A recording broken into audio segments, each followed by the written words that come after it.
it's Lynn, and in today's video, I want to undertake a close reading of Taylor Swift's love story now that she's officially married. With that said, as someone who has been hugely impacted by Swift's music since I was a teenager, I know that a great deal of her catalog invites a biographical or diaristic reading. Listeners like myself are often inclined to treat these songs as puzzles to be solved, evidence to be cross referenced against her life. However, that's not the purpose of this video at all. Instead, I want to approach the song on its own formal terms, as a text in its own right, and examine it the way you might examine any piece of literature, through its structure, its allusions, and its craft, from one of the most significant songwriters of her generation. On its surface, Love Story presents itself as an unassuming teenage romance, but beneath that surface lies a deliberate literary maneuver. Swift appropriates the narrative architecture of Shakespeare's Romeo and Juliet, arguably the most canonical tragedy in the English language, and then withholds the very premise that defines it as tragedy. She retains the feuding families, the forbidden meetings, the balcony scene, but discards the fatalism that binds them together. Once this refusal is understood as the song's organizing principle, its remaining choices begin to cohere around a single interpretative thesis. It is worth tracing that argument as it unfolds, since the song constructs it with considerable structural discipline. The opening verse situates the narrator's first sighting of her love interest within a retrospective, almost cinematic frame. She recounts the moment as though it were already established legend. This retrospection functions as a meaningful device in its own right. By narrating from a position after the events described, Swift signals before any conflict has even arisen that the story resolves favorably. Suspense is deliberately forfeited in exchange for a kind of narrative reassurance. The verse then moves swiftly to establish conflict to a disapproving father. Notably, this allusion is not submerged for the attentive listener to excavate. It is placed directly on the surface, ensuring the narrative stakes are legible regardless of the listener's familiarity with the source text. From this conflict, the song proceeds to its most recognizable Shakespearean image, the balcony scene. The narrator's plea for her Romeo to reveal himself directly echoes Juliet's "Wherefore art thou Romeo?", a line frequently misconstrued as a question of location when it is, in fact, a question of lineage and permissibility. Swift's version preserves this productive ambiguity. Musically and lyrically, the section relies heavily on anaphora, with its repeated imperative structure generating a chant-like insistence, an effect that mirrors the emotional register of adolescent longing: repetitive, urgent, resistant to measured deliberation. That repetition carries directly into the chorus, where the song's central argument crystallizes most fully. The promise to remain, paired with the plea for affirmation, constitutes the song's vow. Where Shakespeare's lovers are ultimately undone by the very secrecy meant to protect them, Swift's narrative bends instead toward reconciliation. The chorus functions almost liturgically, its repeated affirmations resembling ritual utterance more than spontaneous declaration. The title itself performs a subtle meta-fictional function by naming the event a love story. The narrator demonstrates awareness of her own position within a genre and asserts agency in redirecting that genre's conventional trajectory. The second verse introduces a notable shift in register. The Shakespearean setting recedes, replaced by the vocabulary of fairy tale, castles, princess, a garden proposal. Rather than sustaining fidelity to a single source text, Swift begins layering two distinct mythic registers: tragic romance and fairy tale, atop one another. This tendency toward collage rather than sustained allegory would become an increasingly defining feature of her later work, which we'll talk about in other videos. Before the narrative can resolve, however, it requires one further gesture toward doubt, a brief passage invoking grief and the passage of time. Structurally, this functions as a compressed version of the dark night beat found in longer narrative forms, a necessary complication that allows the eventual resolution to feel earned rather than automatic. It is within this section, the bridge, that the song introduces its second major literary allusion, the scarlet letter of Hawthorne's novel. Where Hawthorne's symbol signifies public shame, Swift inverts its meaning entirely, transforming it into a private emblem of chosen commitment.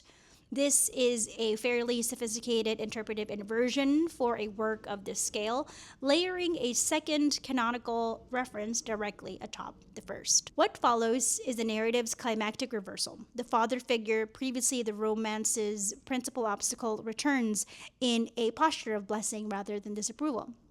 This reversal renders the song's thesis literal. Obstacles, once deemed insurmountable, dissolve in the face of persistence. The economy with which this reconciliation is staged, compressed it into only a few lines, speaks to the efficiency of the song's craft, even at this early stage of Swift's career. The song then closes its narrative loop. The earlier proposal receives its answer, a single, simple affirmation. After several minutes of accumulated elusive machinery, Shakespeare, Hawthorne, fairy tale convention, the emotional resolution arrives with striking plainness. This plainness should not be read as a shortcoming. Rather, it is the culmination the preceding scaffolding was constructed to enable, allowing the final gesture to register as sincere rather than ornamental. Viewed in its entirety, the song's formal architecture assigns each section a distinct rhetorical function. The verses establish myth, the pre-choruses generate urgency, the chorus delivers vow, the bridge introduces complication alongside its second allusion, and the resolution redeems what precedes it. Beneath the structure, smaller devices perform quieter work. Alliteration and soft consonants lend the verses a conversational cadence, while fairy tale vocabulary operates as a kind of shared shorthand for idealized romance, one the listener already possesses prior to the song's opening line. This structural design accounts, in very large part, for the song's emotional efficacy. It collapses the distance between the listener and canonical myth. The audience is not merely told a love story, but invited to inhabit Juliet's position directly, experiencing the private stakes of a narrative whose broad outline is already universally known. This constitutes a democratizing gesture of some consequence, a canonical classroom-bound text reconstituted as something personally singable, privately felt. This willingness to treat canonical literature as material available for personal revision rather than as a fixed monument requiring reverent citation might be understood as one of Swift's defining songwriting instincts, evident even at this early stage of her career. The song performs a kind of genre alchemy, combining the vocabulary of tragedy without a fairy tale, then deploying repetition, direct address, and a deliberately reversed conclusion to transmute what might have been heartbreak into reassurance. It is worth briefly acknowledging a counterargument as well. One might reasonably contend that stripping Romeo and Juliet of its tragic consequence flattens the play's more serious preoccupations, impulsivity, mortality, the generational cost of inherited conflict, reducing a complex tragedy to decorative scaffolding for a teenage love song. This is a fair critique, yet it may understate the song's self-awareness. The metafictional title drop and the explicit invocation of the tragedy suggest a conscious act of writing against Shakespeare, rather than a naive misreading of him. And writing in deliberate response to an inherited text is, after all, among literature's oldest traditions. With that said, the listener must also remember to situate the song within Swift's broader catalog too, since that context sharpens rather than diminishes the analysis. Love Story comes from Fearless, her second studio album released when she was still a teenager. And it remains, deservedly so, one of the defining pop hits of her career. But set beside songwriting she'd go on to produce roughly a decade later, particularly across folklore, Evermore, and the Tortured Poets Department, the seams of that youth are visible still in Love Story.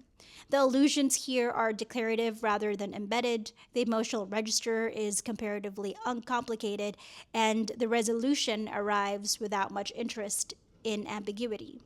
That's not a flaw so much as a fingerprint of where she was as a writer at the time, and it makes for a genuinely interesting contrast with the more inner, formally adventurous, morally unresolved songwriting she'd later bring to tracks like Peter or Tolerate It, videos of those coming soon, where easy resolution is precisely what gets withheld.